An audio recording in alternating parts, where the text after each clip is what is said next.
PSC പഠിക്കാൻ യാതൊരു മോട്ടിവേഷനും കിട്ടാതെ ഇരിക്കുന്ന ഒരു വ്യക്തിയാണെങ്കിൽ ഉറപ്പായിട്ടും ഈ വീഡിയോ കേൾക്കണം കേട്ടോ. സർക്കാർ ജോലിയാണ് ഈ ലോകത്തിലെ ഏറ്റവും നല്ല ജോലി എന്നൊന്നും ഞാനൊരിക്കലും പറയില്ല. കാരണം അതിന് അതിൻ്റേതായ ലിമിറ്റേഷൻസ് ഉണ്ട്. പക്ഷേ എല്ലാവർക്കും വിദേശത്ത് പോയി ജോലി ചെയ്യാനോ അല്ലെങ്കിൽ പ്രൈവറ്റ് കമ്പനിയിൽ ജോലി ചെയ്യാനോ താല്പര്യം കാണില്ല. സ്വന്തം നാട്ടിൽ സ്ഥിര വരുമാനത്തിൽ ജോലി ചെയ്യാൻ താല്പര്യമുള്ളവരായിരിക്കും കൂടുതലും ഉള്ളത്. അപ്പോൾ അങ്ങനെയുള്ളവർക്ക് വേണ്ടിയിട്ടാണ് ഈ ഒരു വീഡിയോ ഡെഡിക്കേറ്റ് ചെയ്യുന്നത്. PSCക്ക് വേണ്ടിയിട്ട് പഠിക്കുമ്പോൾ നമ്മളെ ഡീമോട്ടിവേറ്റ് ചെയ്യുന്ന പല കാര്യങ്ങളും ഉണ്ട്. അതിൽ ഒരു പ്രധാന കാരണമാണ് റാങ്ക് ലിസ്റ്റിൽ നിന്ന് എല്ലാ വിദ്യാർത്ഥികളെയും എടുക്കുന്നില്ല. അതായത് ഇപ്പോൾ CPOയുടെ റാങ്ക് ലിസ്റ്റ് വന്നപ്പോൾ എല്ലാ ഉദ്യോഗാർത്ഥികളെയും എടുത്തില്ല. അവർ ട്രിവാൻഡ്രത്ത് ഒരുപാട് സ്ട്രൈക്ക് നടത്തി. അപ്പോൾ ഗവൺമെൻറ് ജോബ് എന്നൊക്കെ പറയുന്നത് വെറുതെയാണ്, ലിസ്റ്റിൽ വന്നിട്ടും കാര്യമില്ല എന്നൊക്കെ പറയുന്നവരാണ് കൂടുതലും ഉള്ളത്. അതൊക്കെ ഒരു നമ്മൾ പൊട്ടക്കിണറ്റിലെ തവളയുടെ അവസ്ഥയാണ്. എല്ലാ ജോലിക്കൊന്നും അങ്ങനെയൊന്നും അല്ല കേട്ടോ. പിന്നെ ഒരു പരീക്ഷ എഴുതി എന്ന് കരുതിയിട്ട് എല്ലാവരെയും ആ ലിസ്റ്റിൽ നിന്ന് എടുക്കണമെന്നൊന്നും നിയമമില്ലല്ലോ. ഇത്ര വേക്കൻസികളുണ്ട്, അത്രേ ഗവൺമെൻറ് എടുക്കാൻ കഴിയുള്ളൂ. അപ്പോൾ അതൊക്കെ അതിന് പിന്നിലുള്ള യാഥാർത്ഥ്യങ്ങളാണ്. അതൊക്കെ നന്നായിട്ട് പഠിച്ചിട്ട് വേണം നിങ്ങൾ അതിനെക്കുറിച്ചിട്ട് ആലോചിച്ച് വിഷമിക്കേണ്ടത്.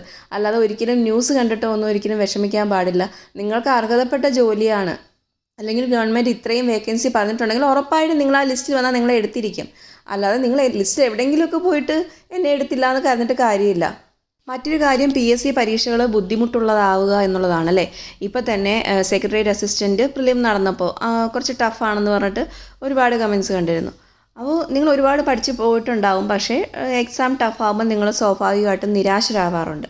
ഞാൻ എല്ലാ വീഡിയോയിലും പറയുന്നത് പോലെ തന്നെ PSC എന്ന് പറയുന്നത് അതെപ്പോഴും അപ്ഡേറ്റഡ് ആയിരിക്കും. അവരുടെ ലെവൽ അവർ വർദ്ധിപ്പിച്ചുകൊണ്ടേയിരിക്കും. എന്നും നമ്മൾ 10-20 വർഷത്തെ പാരമ്പര്യത്തിൽ ക്വസ്റ്റ്യൻസ് ഇട്ടുകൊണ്ടേ ഇരിക്കില്ല. ക്വസ്റ്റ്യൻസിൻ്റെ പാറ്റേൺ മാറിക്കൊണ്ടിരിക്കും. അതിനനുസരിച്ച് മാറേണ്ടത് നമ്മളാണ്. ചിലപ്പോൾ നിങ്ങൾക്ക് തരുന്ന കോച്ചിങ് സെൻറ്റേഴ്സിൻ്റെ പ്രശ്നമോ നിങ്ങളൊരു റാങ്ക് ഫെയർ കാണാതെ പഠിക്കുന്നതിൻ്റെയൊക്കെ പ്രശ്നമാവാം. അതിലുപരി നമ്മളൊരു UPSC എക്സാമിന് പഠിക്കുന്നത് പോലെ കൂടുതൽ വിശകലനം ചെയ്ത് ഓരോ പാഠഭാഗത്തു നിന്നും ചോദ്യങ്ങൾ എങ്ങനെ വരും എന്ന് നിങ്ങളൊരു ചോദ്യകർത്താവിൻ്റെ മൈൻഡോടുകൂടി പഠിച്ചാൽ മാത്രമേ നമുക്ക് പഠനം ഈസി ആവുകയുള്ളൂ. ഒരിക്കലും ഔട്ട് ഓഫ് സിലബസ് ആയിട്ടൊന്നും PSC ക്വസ്റ്റ്യൻസ് ചോദിക്കുന്നില്ലല്ലോ. കൂടുതലും 99% സിലബസിൽ നിന്ന് തന്നെയാണ് ചോദിക്കുന്നത്. അപ്പോൾ ചോദിക്കുന്ന രീതി മാത്രമേ മാറുന്നുള്ളൂ. അല്ലാതെ PSC ടഫായി നമ്മൾ പരാതി പറഞ്ഞിട്ട് കാര്യമില്ല. നമ്മൾ പഠിക്കേണ്ട ലെവലാണ് മാറ്റേണ്ടത്. അവിടെ 1-2 പരീക്ഷ കൊണ്ട് നിർത്തേണ്ടതല്ല PSC ട്രൈ ചെയ്യുക എന്നുള്ളത്.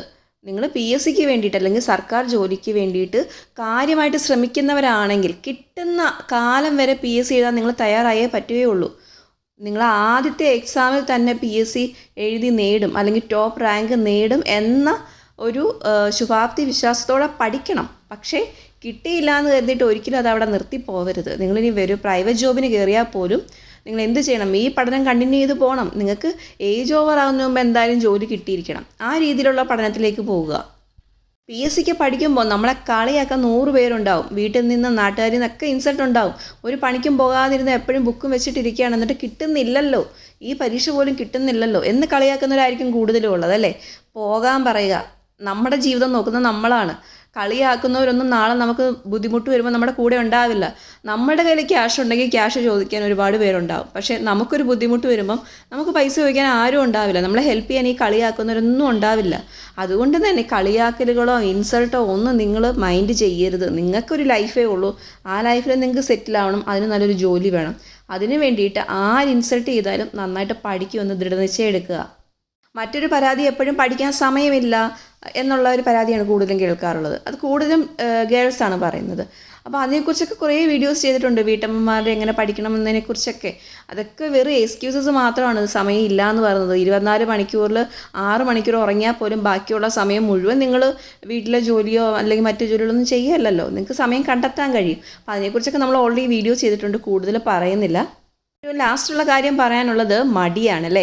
പഠിക്കണമെന്നൊക്കെ ആഗ്രഹമുണ്ട്, പഠിക്കാൻ ബുക്ക് എടുക്കുമ്പോൾ മടിയാണ്, അല്ലെങ്കിൽ ഒരു വീഡിയോ കാണുമ്പോൾ മടി വരും.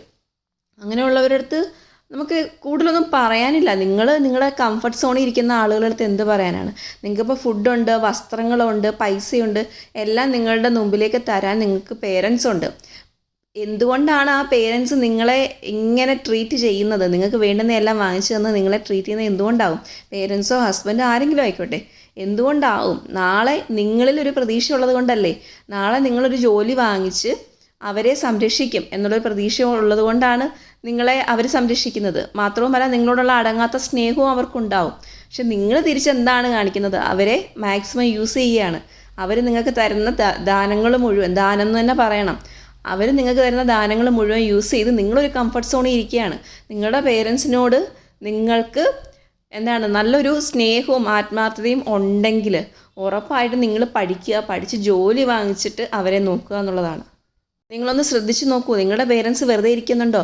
നിങ്ങളുടെ അച്ഛനാണെങ്കിൽ ഒരുപാട് കഷ്ടപ്പെടുന്നുണ്ട്, നിങ്ങളുടെ അമ്മയാണെങ്കിലും വീട്ടിൽ ജോലിയാണെങ്കിലും അല്ലെങ്കിൽ മറ്റു ജോലിക്ക് പോയിട്ടാണെങ്കിലും ഒരുപാട് കഷ്ടപ്പെടുന്നുണ്ട്. എല്ലാവരും കഷ്ടപ്പെടുന്നുണ്ട് നിങ്ങൾക്ക് വേണ്ടിയിട്ട്. പക്ഷെ നിങ്ങളോ സുഖിച്ചിരിക്കുകയാണല്ലേ. അപ്പോൾ ഒരിക്കലും അങ്ങനെ ചെയ്യാൻ പാടില്ല. നിങ്ങളുടെ പേരൻസിനെ നന്നായിട്ട് നോക്കണം. അവരെന്താണോ നമുക്ക് തന്നത് അതിൻ്റെ 10 ഇരട്ടി നമ്മൾ തിരിച്ചു കൊടുക്കണം. അത് പൈസയായിട്ട് കൊടുക്കണം എന്നല്ല. നിങ്ങൾ നാളെ പരീക്ഷ എഴുതി പാസ്സായി ജോലി കിട്ടുമ്പോൾ നിങ്ങൾക്ക് കിട്ടുന്ന എന്താണ്? അഭിമാനമാണ്. ആ അഭിമാനം 100 മടങ്ങായിട്ട് കിട്ടുന്നത് നിങ്ങളുടെ പേരൻസിനാണ്. എൻ്റെ മകൻ അല്ലെങ്കിൽ മകൾ ജോലിയിൽ കയറി, പഠിച്ച് പരീക്ഷ എഴുതി ജോലിയിൽ കയറി എന്ന അഭിമാനത്തോടെ പറയുന്നതാണ് അവർക്ക് നിങ്ങൾക്ക് നൽകാൻ പറ്റുന്ന ഏറ്റവും നല്ല ഒരു സമ്മാനം എന്ന് പറയുന്നത്. നമ്മളെ സ്നേഹിക്കുന്നവരാരും നമ്മൾ തോറ്റുപോകാൻ ആഗ്രഹിക്കുന്നവരല്ല. നിങ്ങൾ കേട്ടിട്ടേ യുവരാജ് സിംഗിന് നമുക്ക് ക്യാൻസർ വന്നൊരു വ്യക്തിയാണെന്ന് അറിയാം. അതിലുപരി ക്യാൻസർ വന്നിട്ടും ക്രിക്കറ്റിൽ തിളങ്ങി നിൽക്കുന്ന താരമാണല്ലേ. അപ്പോൾ അദ്ദേഹം അതിജീവിച്ച താരമാണ്. എന്ത് പരാജയം വന്നാലും നമ്മൾ അതിജീവിച്ചുകൊണ്ടേ ഇരിക്കുക.